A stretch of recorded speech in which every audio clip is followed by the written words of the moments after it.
দেখেন, ছাত্র আন্দোলনের সাথে সংযুক্ত হতে কোনো দল করা লাগে না, বিবেক আর চিন্তা থাকলেই হয়। এই টেকনিক্যাল স্ট্যাটাসটা দেওয়ার কারণ ছিল যে আজকে আমি আপনার এই টেলিভিশনের মাধ্যমে একটি গোপন তথ্য রিভিল করতে চাচ্ছি। ঢাকা 17-তে যখন আমি হিরো আলমকে দাঁড় করাই, আপনারা জানেন যে ভার্চুয়াল মিডিয়াতে সবসময় যে কোনো বিষয়ে অসামাজিক কর্মকাণ্ড হোক আর যে কোনো বিষয় হোক, আপনি যেরকম বলছিলেন যে আমি কিন্তু সোচ্চার ছিলাম সব সময়, এবং আমি আমার ভোকাল রাইজ করেছি এবং আমার জায়গা থেকে প্রতিবাদ করার চেষ্টা করেছি, যেমন চেষ্টা করে ঢাকা ইউনিভার্সিটি মহিউদ্দিন রনি। তো আমিও আমার জায়গা থেকে সেরকম প্রতিবাদ করতাম। তো ওই ধারাবাহিকতা ঢাকা 17-তে যখন আলমকে দাঁড় করাই, আলমকে দাঁড় করানোর পরে গোয়েন্দা সংস্থার লোকজন আমার বাসার নিচ থেকে আমাকে নিয়ে যায় এবং আমাকে আলমের অফিসে রেখে আলমকে তারা দিয়ে, এটা বিস্তার আলোচনা। মূল কথা হচ্ছে যে আমাকে ইনকাউন্টার দেওয়ার কথা বলা হয়, আলমকেও ইনকাউন্টার দেওয়ার কথা বলা হয় বেগম খালেদা জিয়ার বিরুদ্ধে যদি কথা না বলি।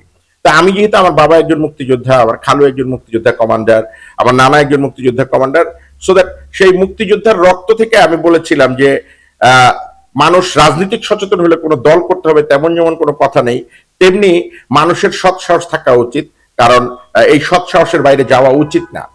তো তারা আমার এই কথায় হচ্ছে গিয়ে আমাকে তেমন কিছু বলে নাই, কিন্তু আলমকে বলছে যে তোর জন্য একটা নিরীহ লোক কেন মারা যাবে। তো সেই ইসে আলম ইন্টারভিউ দিয়েছে, আপনারা সেই ইন্টারভিউ দেখেছেন, পুরো ঘটনা আলম বলেছে। তো তারপর থেকে কিন্তু আমরা গোয়েন্দা নজরদারিতে ছিলাম। তো এই নজরদারিতে থাকার কারণে অনেক সময় চাইলেও আমরা অনেক কিছু বা অনেক কথা বলতে পারিনি সামাজিক মাধ্যম ছাড়া বা রাজনৈতিক বিষয়গুলো ছাড়া। পাশাপাশি শুধু আমরা না, যারা ধরেন বিগত 17 বছর ধরে রাজনৈতিক বৈষম্যের শিকার, আপনি দেখবেন একটা বট গাছ তার শিকড় কিন্তু অনেক বিস্তৃত থাকে। এই আওয়ামী লীগ সরকার 15 বছর ধরে ক্ষমতায়, 15 বছর 7 মাস, তত্ত্বাবধায়ক সরকারের 2 মাস, মানে 16-17 বছর 7 মাস বিএনপি সহ অন্যান্য রাজনৈতিক দলগুলো কিন্তু নির্যাতিত, নিপীড়িত। এরা কিন্তু এই বট গাছটাকে ঝাঁকাইতে ঝাঁকাইতে ঝাঁকাইতে তার শিকড় কাটতে কাটতে নরম করার পরে ছাত্র বৈষম্য জনতার আন্দোলনের নামে একটি ঝড় এসে, তারুণ্যের ঝড় এসে কিন্তু গাছটাকে উপড়ে ফেলে দিয়েছে। যদি কোনো গাছের আপনি গোড়ার শিকড় নরম করতে না পারেন, সেই গাছটা কিন্তু উপড়ে ফেলতে পারবেন না। তাই আমি মনে করি সমস্ত রাজনৈতিক দলের নেতাকর্মী যারা মারা গেছেন তারা সহ, এই যে আমাদের ছাত্র ছেলে ভাই বন্ধু যারা মারা গেছে তারা সহ, তাদের এই রক্ত অক্লান্ত ধরন হচ্ছে গিয়ে মামলা হামলা নির্যাতনের মধ্য দিয়ে আজকের এই বিজয় এসেছে। এখন কি দেখতে পাচ্ছি আমরা, বিগত আওয়ামী লীগ সরকারের আমলে যেসব শিল্পী, পরিচালক, নির্মাতা, যেহেতু আমি মিডিয়াতে কাজ করি, মিডিয়া নিয়ে আপনি জানতে চেয়েছেন, যারা তাদের নাটক চালিয়েছে, অনুদানের ছবি পেয়েছে। আপনি জানেন যে আওয়ামী লীগের সময় নাকি পুলিশে লোক নিয়োগ করা হতো এ পজিটিভ ব্লাড দেখে, মানে আওয়ামী লীগের দেখে দেখে তার বাবা, চাচা, খালা, এই পুরো ফিরিস্তি দেখে তাকে পুলিশে চাকরি দেওয়া হতো। তেমনি আওয়ামী লীগের সময় বিভিন্ন টেলিভিশন চ্যানেলে যারা নাটক চালিয়েছেন, যারা সিনেমায় অনুদান পেয়েছেন বা বিভিন্ন সুযোগ সুবিধা নিয়েছেন, তাদেরও কিন্তু এই এ পজিটিভ দেখে দেখে কাজ দেওয়া হয়েছে। এখন তারা হঠাৎ করে এসে যদি বলেন রাতারাতি আপনি তো বিএনপি ছিলাম, আমি তো এই ছিলাম সেই ছিলাম, তাহলে তো আপনি সাফারার থাকবেন, আপনার বিরুদ্ধে 2-4টা মামলা থাকবে, অথবা আপনি এই 17 বছরে সর্বোচ্চ 7টা বা 8টা বা 10টা নাটক চালাইতে পারবেন। আপনি অনুদানের ছবি পাওয়ার তো কথাই না। আপনি কোন মন্ত্র বলে, কোন জাদু বলে শেখ হাসিনা সরকারের আমলে অনুদানের ছবি পাবেন, টেলিভিশন মিডিয়াতে 20-30টা নাটক চালাবেন, 1-150 নাটক চালাবেন, এখন আবার আইসা বলবেন আমি তো নির্যাতিত নিপীড়িত। আপনি নির্যাতিত নিপীড়িত হলে এত নাটক কিভাবে চালাইলেন?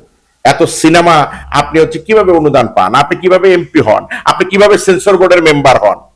এত সোজা, এত বোকা আমরা।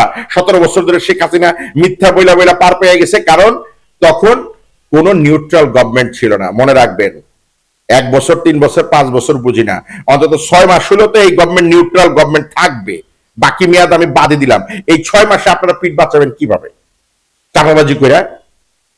এই চাপাবাজিটা আমি মনে করি যে যারা করে তারা আওয়ামী লীগের সময় আমি বলেছিলাম, আওয়ামী লীগের যারা নেতা নেত্রী এবং আমার এই ভোকাল রাইজিং এর মাধ্যমে, যে সাবধান হন বাংলাদেশ আওয়ামী লীগ এই হাইব্রিড নেতা কর্মীদের কাছ থেকে।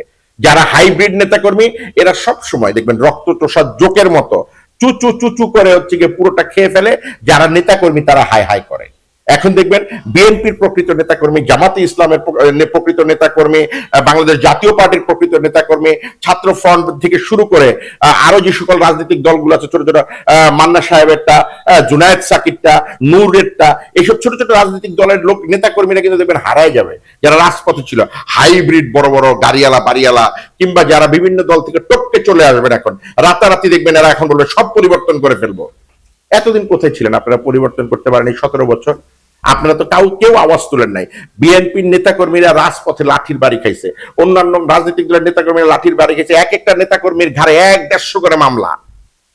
আমার মতো ভোকাল রাইজ করা একটা মানুষ ইনকাউন্টারে চলে গেছিল, আমাকে আর হিরো আলমকে ইনকাউন্টার দিতে নিয়ে গেছিল। প্রত্যেক মাসেই ডিজিএফআই আর গোয়েন্দা অধিদপ্তরে হারুন সাহেবের এখানে যেতে হয়েছে। কেন? কি অপরাধ আমাদের? আমাদের তো কোনো অপরাধ নাই, আমরা তো কোনো রাজনৈতিক ফয়দা নেই। তো এই যে বিষয়গুলো, এই হাইব্রিড থেকে আমাদের সাবধান থাকতে হবে। পরিবর্তনটা আমার কাছ থেকে শুরু হওয়া উচিত।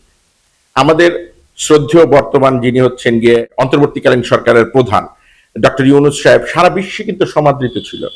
বিগত প্রধানমন্ত্রীর কারণে উনি বাংলাদেশে অনেকের কাছে ছোট হয়েছিল, বা উনি বিভিন্নভাবে সমালোচিত ছিল। কিন্তু আজকে রাব্বুল আলামিন যাকে সম্মান দেয়, আমি আপনি চাইলেও তাকে অসম্মান করতে পারবো না। আল্লাহ আজকে তাকে বিশাল সম্মানের জায়গায় দেখেন পৌঁছাইছে। তিনি কিন্তু এসে কি করলো? চেয়ারটায় বসলো না। পরিবর্তনটা কিন্তু উনি ওনার কাছ থেকে শুরু করছে। তো আমি ওইখান থেকে ইন্সপিরেশন হয়ে আমি চিন্তা করলাম যে ক্ষমতায় গেলে আমরা সবাই দেখবেন ক্ষমতার দম্ভে বলিয়ান হয়ে যায়। অনেকেই দেখবেন যে সমালোচনা করে যে যারা নতুন ছেলে পেলে গেছে তারা কেন অন্যদেরকে সালাম দিল না। একটা প্রোটোকল বলে একটা ব্যাপার থাকে, চেয়ারের একটা ব্যাপার থাকে, যে আমি যেই চেয়ারটাতে বসেছি সেই চেয়ারের একটা সম্মান থাকে। সেই সম্মানার্থে হয়তো অনেক সময় তারা এগুলো করতে পারে না। কিন্তু আমি অনুরোধ করব তাদেরকে তাদের জায়গা থেকে যে বিনয়ী হওয়া বা সম্মান দিলে অসম্মানের কোনো জায়গা থাকে না। রাব্বুল আলামিন তাদেরকে যে মহান সম্মানের জায়গাটা বসিয়েছে, তারা যদি অনুরূপ ভাবে অন্যদেরকে সম্মান করে, আমার মনে হয় যে তাদের সম্মান আরো 3 গুণ 4 গুণ বেড়ে যাবে। কারণ যেহেতু এই চেয়ারটা স্থায়ী না, অস্থায়ী, তারা যদি সম্মান দিয়ে একটা অনবদ্য জায়গায় নিজেদেরকে নিয়ে যেতে পারে, বেঞ্চ মার্ক তৈরি করতে পারে, তাহলে কিন্তু তারাও এরকম হয়ে যাবে। তা আমি ওই ইঙ্গিতটা করেছি যে পরিবর্তনটা আমার কাছ থেকে শুরু হোক।